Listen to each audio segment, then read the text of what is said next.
হাদিস শরীফের মধ্যে আছে কবরস্থানে গেলে কি পড়তে হয়? আসসালামু আলাইকা ইয়া আহলাল কুবুর, হে আহলে কুবুর, যারা কবরের বাসী আছেন তাদের উপরে সালাম হোক। কবর নাই, কুবুরের শব্দ আছে, সমস্ত কবরে যারা আছেন তাদেরকে সালাম পেশ করছে। যদি তারা শুনতে পান না তো কেন সালাম পেশ করছে? এটা তো হাদিস শরীফের কথা, রাসূল পাক শিখিয়ে গেছেন যে যখন তোমরা কবরস্থানে যাবে তো এভাবে সালাম পেশ করবে যারা ওখানে আছেন কবরের মধ্যে। নিশ্চয়ই তারা শুনতে পান এবং নিশ্চয়ই তারা উত্তর দেন, নাহলে সালাম করবার মানে কি আছে?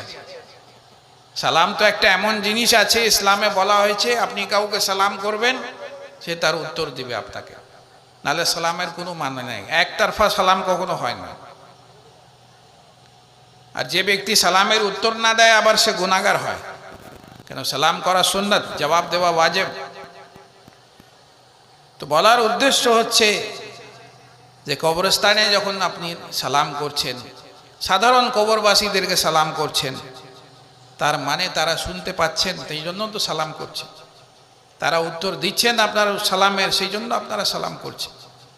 তো নবী পাক সরওয়ারে কায়নাত সরকারে দু আলম যিনি ইমামুল আম্বিয়া আছেন, উনি কি নিজের কবরের মুবারকের মধ্যে শুনতে পাবেন না? আপনার সালাম, আপনার দরুদ, আপনার দোয়া, যা কিছু আপনি করছেন ওনাকে ওসিলা বানিয়ে